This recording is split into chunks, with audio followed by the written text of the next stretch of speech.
Jayashankar Bhupalpally municipality పరిధిలోని కాలనీలన్నీ చెత్తతో నిండిపోతున్నాయి. దారి పొడవునా చెత్త పేరుకుపోయి అపరిశుభ్రంగా కనిపిస్తున్నాయి. పారిశుద్ధ్య కార్మికులు పనిచేస్తున్నప్పటికీ వారు ఊడ్చిన ఒక్కచోట చేర్చిన చెత్తను డంపింగ్ యార్డ్ కు తరలించడంలో మున్సిపాలిటీ నిర్లక్ష్యం స్పష్టంగా కనిపిస్తోందని పలువురు కాలనీ వాసులు ఆరోపిస్తున్నారు. అయితే విశ్వసనీయ వర్గాల సమాచారం మేరకు భూపాలపల్లి మున్సిపాలిటీలో చెత్తను తరలించేందుకు సరిపోను వాహనాలు లేవని తెలుస్తోంది. నిజానికి మున్సిపాలిటీలో సుమారు 25 చెత్త తరలింపు వాహనాలున్నట్టు ఒక అంచనా. కానీ అందులో చాలా వరకు చెడిపోయి పనికి రాకుండా మున్సిపాలిటీ షెడ్డులో పడి ఉన్నట్టు సమాచారం. దాదాపు 7 వాహనాలు మాత్రమే చెత్త తరలించేందుకు ఉపయోగపడుతున్నాయి. దాంతో 30 వార్డులున్న మున్సిపాలిటీ పరిధిలో ఎప్పటికప్పుడు చెత్తను తరలించడం సాధ్యపడడం లేదని తెలుస్తోంది. దాంతో కాలనీల్లో చెత్త కుప్పలు పేరుకుపోతున్నాయని, అపరిశుభ్ర వాతావరణాన్ని సృష్టిస్తున్నాయి, ఆరోగ్య సమస్యలను తీసుకొస్తున్నాయని కాలనీ వాసులు చెప్పుకొస్తున్నారు. ఈ నేపథ్యంలో బీజేపీ నాయకులు దొంగల రాజేందర్ మాట్లాడుతూ మున్సిపల్ అధికారుల తీరుపై ఘాటు వ్యాఖ్యలు చేశారు. చెడిపోయిన వాహనాల పేరు మీద డీజిల్ బిల్లులు తీసుకుంటూ మున్సిపల్ అధికారులు నిధులు దుర్వినియోగానికి పాల్పడుతున్నారని ఆరోపించారు. చెడిపోయిన వాహనాలు వెంటనే రిపేరు చేయించి వాడకంలోకి తీసుకొచ్చి ప్రజల ఆరోగ్యాన్ని కాపాడాలని డిమాండ్ చేశారు.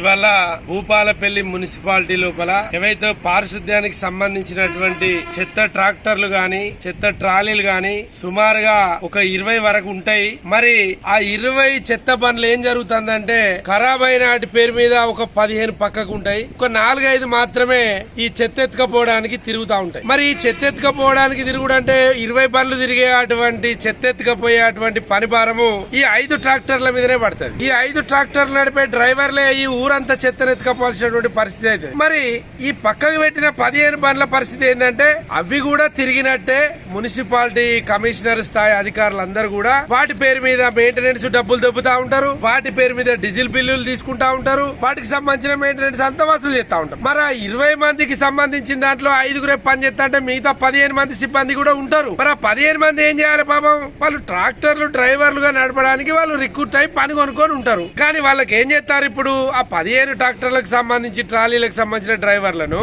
వాళ్ళను కాలువలు తీయడానికి, చెత్త సాపు చేయడానికి, చెత్త ఎత్తడానికి వాళ్ళని పంపుతారు. ఇప్పుడు వాళ్ళ పని వాళ్ళకు చెప్తే ఉన్నటువంటి అందరికి కూడా సిటీలో మొత్తం అన్ని వాడల నుంచి కూడా చెత్త ఎత్తకపోతే అందరికి సమానమైన పని భారం పడుతుంది. అట్లా కాకుండా 15 బండ్లను పక్కకు పెట్టి చెత్త ఎత్తుకపోవడానికి 5 బండ్లనే వాడితే 5 డ్రైవర్లు 5 బండ్లే ఊరంతా చెత్త ఎత్తుకపోవాల్సి వస్తుంది. సరే మరి 15 బండ్లకు సంబంధించిన డ్రైవర్లు అట్టుకుంటారు అంటే వీళ్ళని పారిశుద్ధ్యంలో దొక్కుతున్నారు. పారిశుద్ధ్యంలో దొక్కుకుంటూ ఆ బిల్లును వసూలు చేసుకొని అధికార పార్టీ నాయకులకు వాళ్ళు నోరు మెదపకుండా ఈ కమిషనర్ స్థాయి మున్సిపాలిటీలు ఉన్నటువంటి అధికారులు మెల్లగా లంచగొండితనం చేసుకుంటా వాళ్ళకు మందాపించుకుంటా తినబెట్టుకుంటా వాళ్ళ జోలికి రాకుండా ఈ మెయింటెనెన్స్ డబ్బులను కాజేస్తున్నారు. ఈ మున్సిపాలిటీలో భూపాలపల్లి మున్సిపాలిటీలో పెద్ద దళారీ వ్యవస్థ నడుతున్నది. నేను మచ్చుకు మాత్రమే ఒకటి చెప్తాను, కానీ ఇటువంటి చాలా ఉంటాయి. మెయింటెనెన్స్ పేరు మీద అధికార పార్టీలలో ఖర్చులు పెట్టుకుంటా, వాళ్ళు ఎటన్నా మీటింగ్లకు పోతే వాళ్ళ బండ్లలో డీజిల్ పోసుకుంటా, వాళ్ళ కార్ ఛార్జీలు ఇచ్చుకుంటా, ఇట్లా అధికార పార్టీ నాయకులను మేపుకుంటూ మున్సిపాలిటీకి సంబంధించినటువంటి అధికార యంత్రాంగము కమిషనర్ స్థాయి నాయకులు ఇటువంటి పనులకు తెగబడతా ఉన్నారు. దీన్ని తక్షణమే భూపాలపల్లి మున్సిపాలిటీలో ఈ యొక్క దళారీ వ్యవస్థను ఏదైతే ఈ బండ్లు పక్కకు పెట్టి వాటి మెయింటెనెన్స్ దొబ్బి అధికార పార్టీ నాయకులకు ఖర్చులు పెట్టి వీళ్ళు గొప్పలు చెప్పించుకునేటువంటి దళారీ వ్యవస్థ అనేది భూపాలపల్లి మున్సిపాలిటీలో ఫస్ట్ పోవాలని చెప్పి నేను భూపాలపల్లి బీజేపీ అర్బన్ అధ్యక్షునిగా డిమాండ్ చేస్తా ఉన్నా. భూపాలపల్లి జయశంకర్ జిల్లా మున్సిపాలిటీ పరిధిలో చెత్త ఎక్కడికక్కడ పేరుకపోయి మరి ప్రజలు నానా ఇబ్బందులకు గురవుతున్నారు.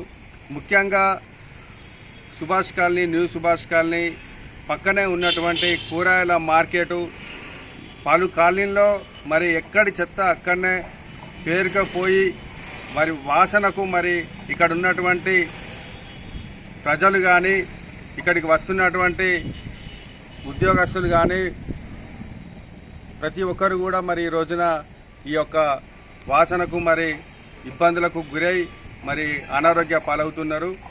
వేలకు వేలు, లక్షలకు లక్షలు మరి మున్సిపాలిటీకి ప్రజలు పన్నులు కట్టి మరి ఆదాయం ఇస్తున్నప్పటికీ కూడా మరి మున్సిపల్ అధికారులు ఈ చెత్తను మరి రోజువారీగా వారానికి ఒకసారి కానీ ఈ విధంగా తీయకపోవడం వల్ల మరి చెత్త పేరుకపోయి ఉంటుంది. మరి మున్సిపల్ అధికారులు, కమిషనర్ కానీ ప్రజాప్రతినిధులు కానీ మరి ఎప్పుడు చూసినా ప్రతి తీర్మానంలో మేము అభివృద్ధి పనుల కోసము లక్షలు ఖర్చు పెడుతున్నామని చెప్తున్నప్పటికీ ఆచరణలో మాత్రము మరి సాధ్యం కావడం లేదు.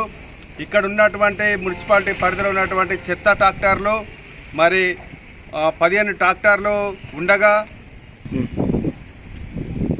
ట్రాలీలు వెహికల్స్ మరి ఉన్నప్పటికీ కూడా మరి ఇక్కడ పని చేయించడంలో అధికారులు విఫలం చెందుతున్నారు.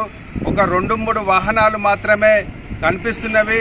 మిగతా వాహనాలు మాత్రము మరి రిపేరుకు వచ్చి ఇప్పటికైనా చెత్త చెదారము పేరుకుపోకుండా ట్రాక్టర్లను మరి పనిచేసే విధంగా, అదేవిధంగా ట్రాక్టర్లు ఎక్కడ మరి సరిగ్గా ఎందుకు పనిచేయడం లేదని ఆ విషయాలపై మరి మున్సిపల్ అధికారులు కానీ స్థానిక ఎమ్మెల్యే కానీ మరి ఈ విషయంపై వెంటనే స్పందించాలని మేము ఈ సందర్భంగా కోరుతున్నాం. మున్సిపల్ పరిధిలో మరి వాహనాలు ప్రతి నెల కూడా మరి డీజిల్ వాడకంపై బిల్లులు పెడుతున్నారు అధికారులు. మరి ఆ యొక్క డీజిల్ బిల్లులు మరి వాడినట్లయితే మరి ప్రతి కాలనీలో కూడా మరి ఆ చెత్తకు సంబంధించినటువంటి వాహనాలు తిరగాలి. కానీ వాహనాలు మరి మాత్రం తిరగడం లేదు. మరి డీజిల్ బిల్లులు మాత్రము అధికారులు ప్రతి నెల మరి డీజిల్ బిల్లు ఖర్చు అయినట్టు చూపిస్తున్నారు. మరి ఈ బిల్లులు మరి ఎవరు వాడుకుంటున్నారు, ఈ బిల్లుల యొక్క ఆదాయము మరి ఎవరు స్వాహా చేస్తున్నారని మరి ప్రజలందరూ కూడా ఈ రోజున అనుమానంతో మరి వీటిపై చర్యలు తీసుకోవాలని మరి ఎమ్మెల్యే గారిని కూడా కోరుతున్నారు. మరి మున్సిపల్లో ఇక్కడ జరుగుతున్నటువంటి అవినీతి అక్రమాలపై మరి ఎమ్మెల్యే గారు స్పందించాలని కూడా ఈ సందర్భంగా మేము బీజేపీ తరఫున కూడా డిమాండ్ చేస్తున్నాం.